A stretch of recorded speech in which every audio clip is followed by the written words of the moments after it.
Hello there. Here are 7 ideas to help you deal with the tyranny of telephone interruptions. Number 1, use the telephone as a business tool. Get on and off the phone fast. Don't socialize on the phone when you are working. Make your calls as efficient as possible. You see, when you were a teenager, when we were all teenagers, the telephone became your primary social tool. It was your connection to your friends and to members of the opposite sex.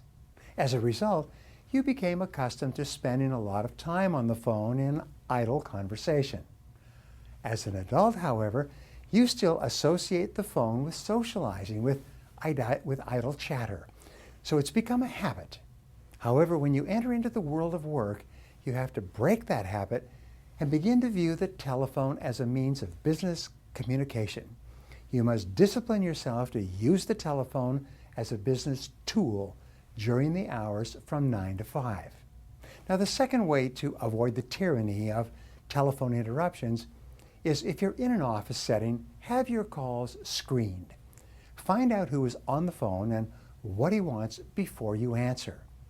Overcome the natural curiosity that wells up in you when people you don't know call you. Find out why they're calling before you take the call in the first place. A third way to avoid interruptions in your work is have your calls held by someone else. Whenever possible, set aside periods of the day when you take no interruptions.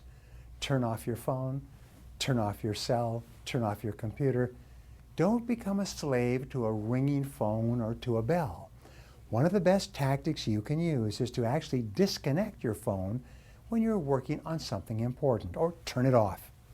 If it's important enough, whoever is calling you will call back again later. A fourth key is to set clear callback times.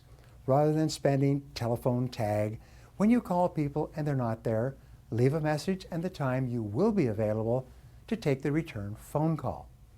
When somebody calls you and you can't take the call, make sure that your secretary or receptionist gets a callback time.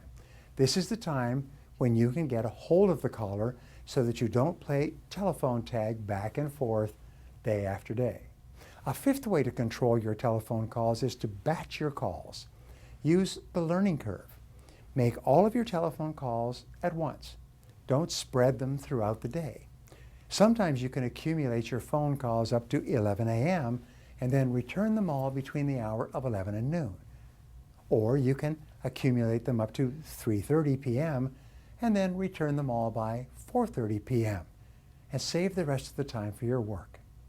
Another great tool is to plan your calls in advance. This has been so helpful to me over the years. Think about a business call as a meeting and write out an outline or agenda for your telephone meeting or discussion. Don't waste time by picking up the phone and calling and then forgetting the reason why you were calling or forgetting some of the things that you wanted to discuss. A seventh key to telephone effectiveness is to take good notes. Take complete notes of telephone conversations. The power is on the side of the person with the best notes. Never answer a telephone without a pad of paper and a pen in your hand. Keep careful notes of the things that you agree to. Write down what the other person agrees to, including the numbers, times, dates, amounts, and so on that are discussed on the phone.